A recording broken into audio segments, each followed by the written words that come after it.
Hello everyone, welcome back to another video. I hope everyone is doing well. I hope the start of your day is amazing, like mine wasn't. So today I'm going to be doing a tour of my tattoos. I have no idea how many I have. I lost count a while ago.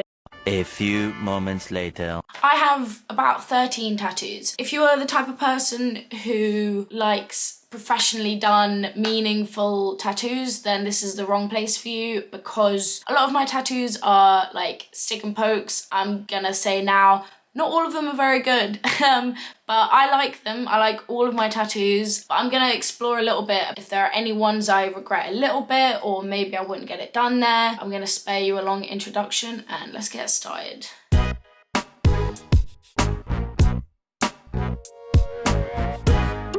So my first tattoo is terrible. It's probably my worst tattoo. Let me try and show you. My dirty feet. It is this.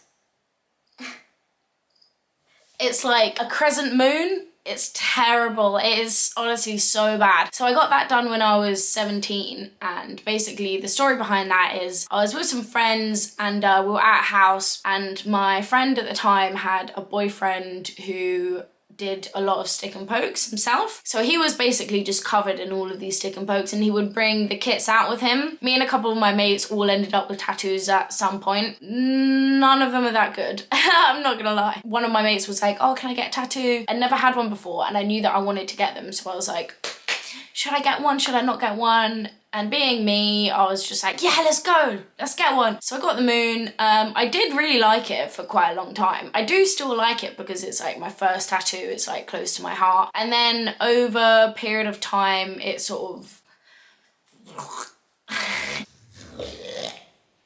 if you know what I mean, sort of spread out a little bit, which isn't great. So at some point in life, I'll probably have to get it covered up or removed, because I don't think it's gonna last very well, which is fine. I don't mind. I'm really not bothered by it. For me, it's like a cute memory. So the next tattoo that I got, I'll show you guys. It's this sun and moon. The picture is what it looked like when I first got it, and then obviously this is what it looks like 3 years on. I love it. I've been itching for a tattoo for a long time. I was like, I want like a nice, legit one. I don't want like a shitty little one. I want like a proper one, like on my arm where people can see it. And then I decided that I wanted like a sun and moon tattoo, and just within 2 days, I'd gone to the tattoo shop and got it. So it actually cost £35 because the lady that I went to was an apprentice. I'll insert her name somewhere. She's really good, Letty Mortimer. She was an apprentice at the time, so the customer chose how much they wanted to give to her. And obviously I was poor at the time, so I gave her £35, which isn't the best. I'd say that kind of tattoo would probably be worth about 100 now. So I was 19 when I got that. Loved it, honestly, still love it. It's one of my favourite tattoos. I'm gonna say that about a lot of them though. Like a lot of my tattoos are my favourite tattoo. So the next one I got, I was also 19, and I was sort of at a place in my life where I was like, I just want to have loads of tattoos. Obviously I was 19, I was quite young, so I didn't really know what I was doing or what kind of my style was yet, but I was like, I want a big one. I want like a nice big one. Yeah, so I ended up going back to the same lady, and I'll insert a picture of the tattoo that I got. I really liked it when I first got it. I was obsessed with it. It was like my favorite tattoo. I was like, oh my god, I'm like so gassed that I have this on my skin, like it's amazing. And then as time went on, I liked it less and less and less and less. And as of now, I'm like, I do like it, like the design is very nice, but it's not necessarily the style that I would want. I would have something else on my back. I know what I would have, and I would have one of my own mandala designs, sort of like a tree thing. That's what I would have on my back, and it would be big. But obviously I can't do that because I have this tattoo that I decided to get when I was 19 there, but that's fine. I'm not like bitter about it or sad about it because it's still a part of me, and like other people like it. I do kind of still like it. It's just not necessarily me. There are worse things to happen in life than, oh, the tattoo's not perfect, like whatever.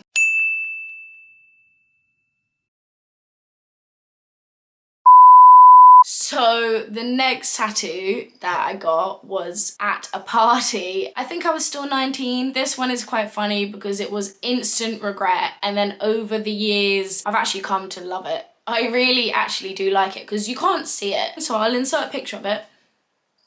And here it is. Can you see? It's just a pretty bad little triangle, right? So I'll tell you guys a story. I was at a party with a bunch of workmates because I used to work at a restaurant, and I was friends with everyone there. We were friends with the people across the street at the pub opposite. So we all used to hang out, and I went to a party with them, and the guy's house, had a tattoo machine in his room. And I was extremely drunk, and I was just like, I went in his room, I saw the tattoo machine, was just like, I want a tattoo now. And the guy was like, yeah, okay, cool. And we sort of did it. It was a bit of a thing. I was sat there just like, ah, and everyone was around us just like making faces because the guy who was doing it was drunk, was extremely drunk, and I don't know how many tattoos he'd actually done in his life. So what I wanted was just like a triangle, just clean lines triangle. The actual shape of the triangle, it is a perfect triangle, it's just the lines are just like liney.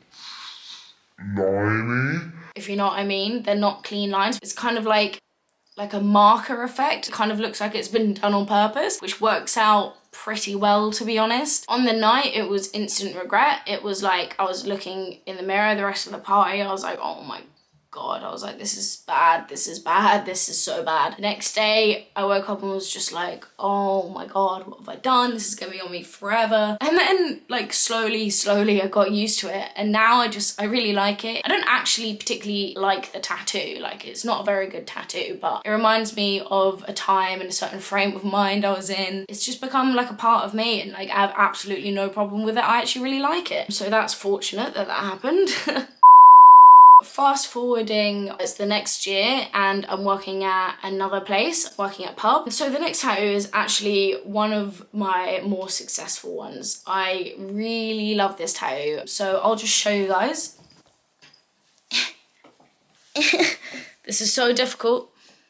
Can you see that? Yeah. It's an elephant. So at the time, I was working at a craft beer pub, and I got really into like my craft beer. And at one point in time, I knew a lot about it. And there's this one craft beer, like a Belgian craft beer called Delirium.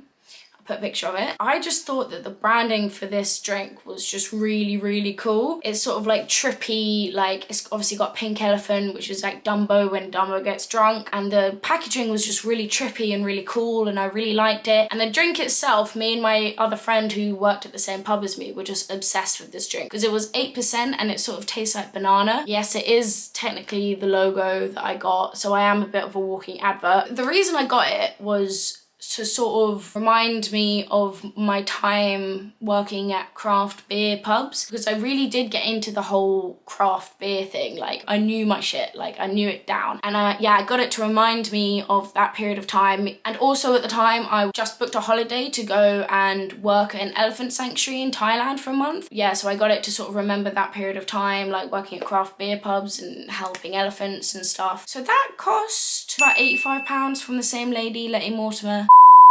The next tattoo is fast forwarding after my holiday to Thailand. Had the month and it was amazing, opened my eyes to like a new world, all that. And me and my friend were planning on actually going to a turtle sanctuary the year after. Never happened, which is fine. I became really obsessed with the idea of having a turtle tattoo, just like a little one on my arm, so I'll show you guys.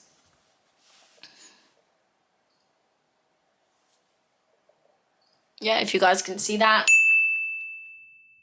So yeah, so I ended up just getting a little turtle on my arm. I love animals and I really like the sea theme, and it's like nice and it's delicate and it's cute. Okay, so fast forwarding another year, I'm 21 and my friend has a stick and poke kit.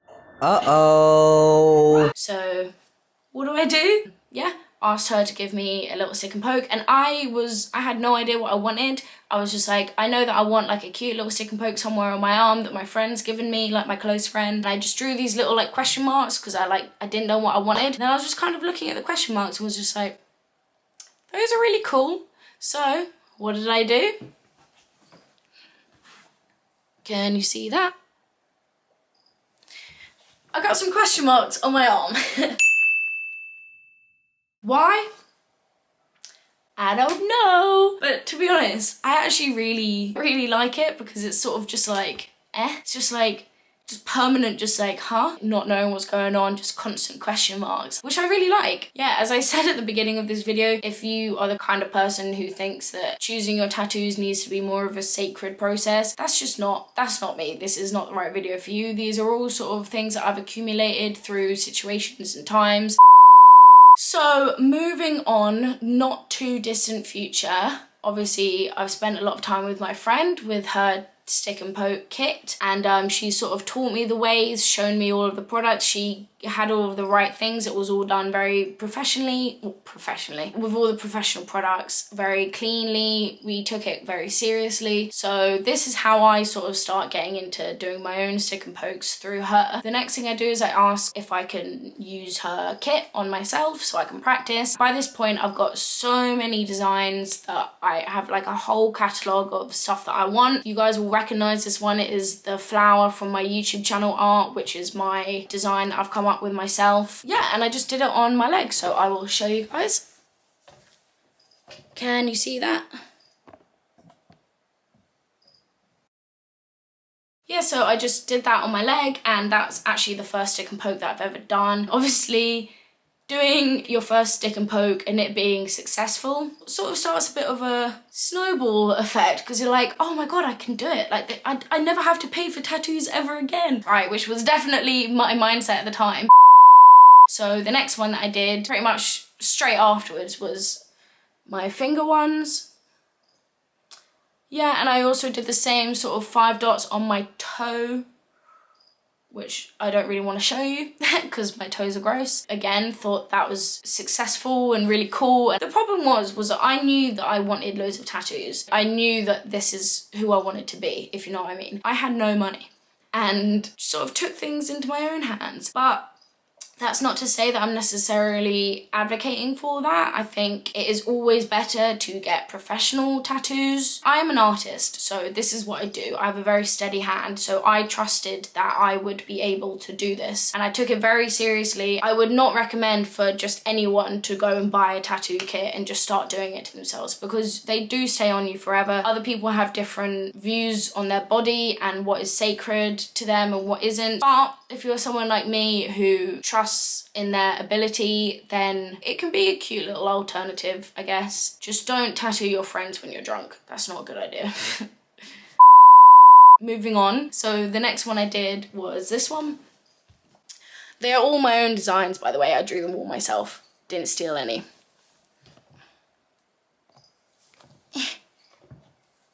Can you see that?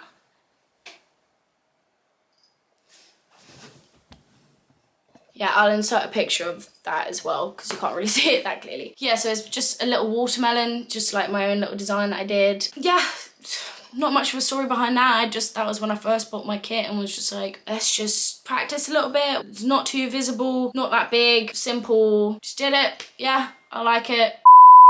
So then the next one I did, my Pride and Joy. I love this tattoo so much. My favorite Disney movie is Lilo and Stitch. I've always massively related to Stitch because he is a troublemaker, but he's really sweet and kind and lovable at the same time. I don't know, I sort of always saw myself as a bit of a troublemaker and quite cheeky, loud and like a monster. But then underneath that is like a really genuine, nice person. So I kind of always felt like a bit of an oddball. I always just really related to Stitch, so I knew at some point I would get Stitch. I have a rule when it comes to giving myself tattoos that I need to think about it for 2 days before I do it and like really think about it. And if by the end of the 2 days I haven't been like, oh actually no, I shouldn't do that, which has happened before, believe it or not. The system does work. Let me show you if I can.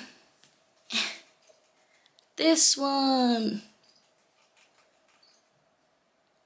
Yay! That was probably the most challenging one in terms of technical drawing. It took me about a day to sort of perfect the design. When it actually came down to actually doing it, obviously it was upside down, so that was quite challenging. So I was constantly going back and forth from the mirror, making sure that my lines were perfect. I'm pretty proud of what I managed to do, and I really enjoyed the process as well. The next one I have is also one that I did on myself. This is actually one that I'd wanted for a very long time. Since I got the turtle tattoo on my wrist, I was like, I need a matching one on the other side. So what I did, if you can see that, I really like it. I am so proud of it. I think it's the best. It's my own design. And then last one, I actually did a video on it. I will somehow put the link somewhere showing you guys the process of how I do my stick and pokes. Basically just like taking you through from start to finish of this design. And I really was into the whole thing of sort of expanding my arm. Instead of just having like individual pieces on their own, I really wanted like a theme to come together, and it sort of like to spread out and sort of take up more space. So yeah, so it's these sort of like twinkles on the side to sort of add to this. Obviously this was done professionally, and then I just added this stuff on the side. And yeah, so that is basically it. That is all my tattoos. I hope you guys liked this video and enjoyed some of the not so great stories that come with a lot of these tattoos. I don't care that not all of these are perfect. It's more of a personal journey for me, and I'm learning and growing and developing my ideas as I do it. I have a lot of plans for the future. Please subscribe,